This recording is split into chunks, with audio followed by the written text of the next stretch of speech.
Trot like you will down Fegley Hill, and think about it all the while. Why do costumes, in and of themselves, still actually exist?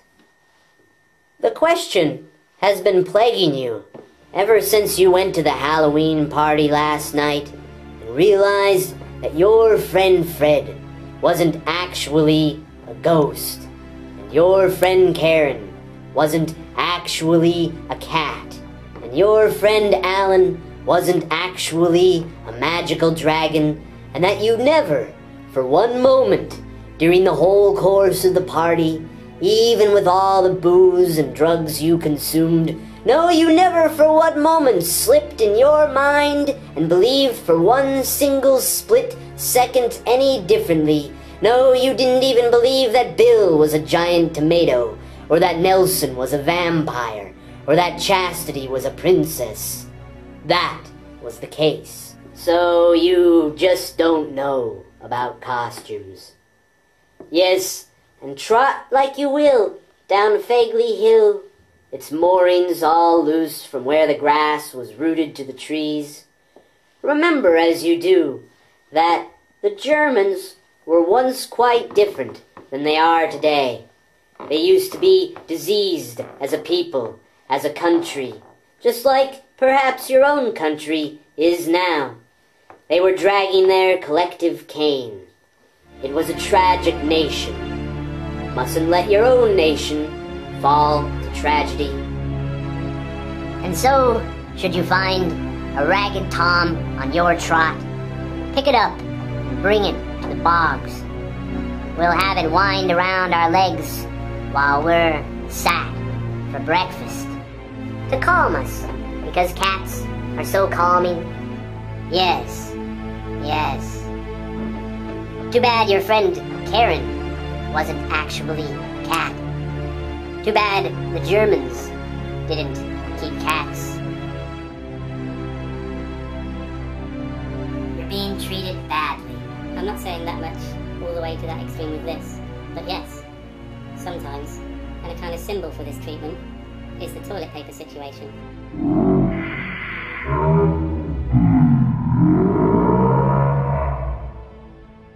Yes, that's right. That's right, Derek. You got it. I buy all the toilet paper. Never do I not buy all the toilet paper. I never walk in there and see another brand other than the one I buy. I do walk in there though. I walk in there at 4 o'clock and there'll be 3 rolls. And then I'll walk in there at 5 o'clock and there'll be 2 rolls.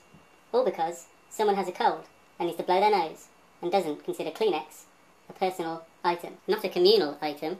Not that the toilet paper is communal now, but it was supposed to be. And it was for a while at the beginning, but now? No. From now on, I buy my own toilet paper.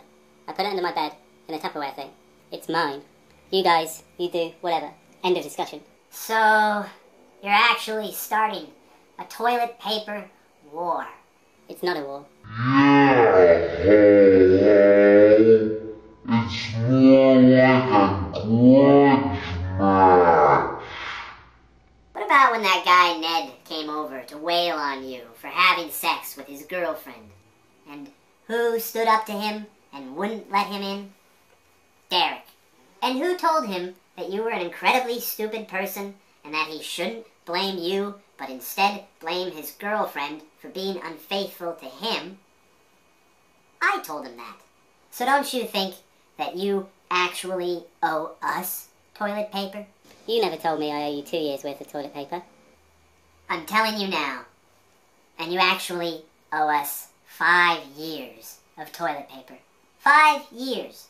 Or else I'm going and finding that guy, Ned, and telling him that you're preternaturally intelligent and that you manipulated his girlfriend into having sex with you.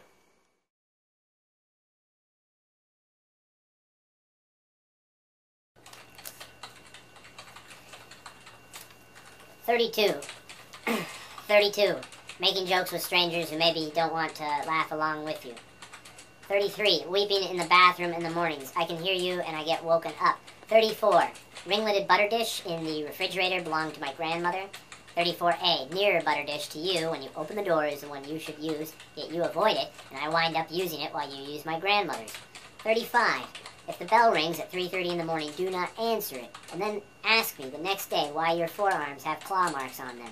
35A. If you are indeed psychic about the varying hours when I get home from the site, so what? It is unsettling for you to open the door and wave just as I arrive. 35B. The other day I noticed no outdoor dust in my bedroom. Is that a hint? 35C. Tell your half-cousin I'm a married man. Part 22. A.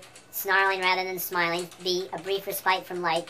1. Confrontation is not always a bad thing. Just get it out of your system in a drippingly, lovingly, over-enthusiastic, kindly, dog-like fashion toward the other person instead of hiding your feelings, because buried resentment always irradiates. This same theorizing is also the route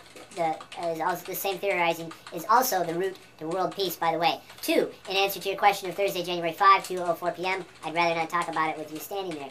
3. In this calendar you've invented, have you left any room for a day I've invented? A day I call Left Ma Tu Sunday.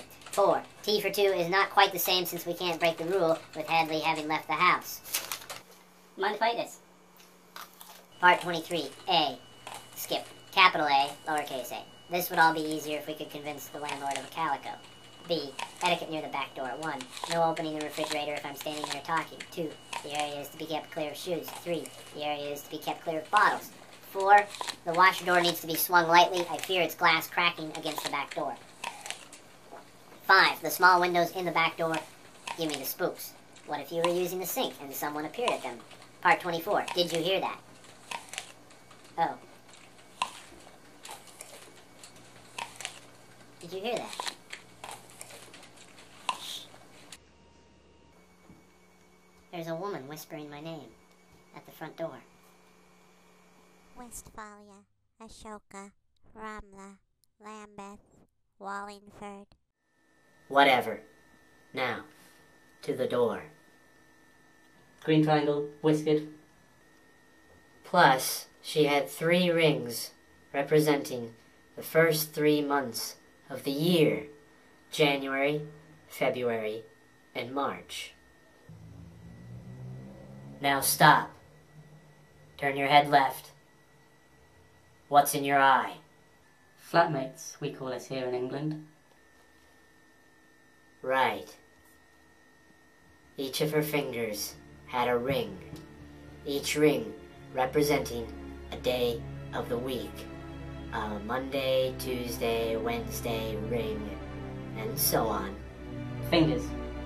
With all these rings, she would always remember these days and these months. Open it.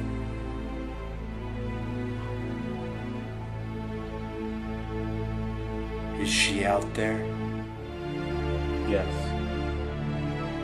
Reciting names of cats.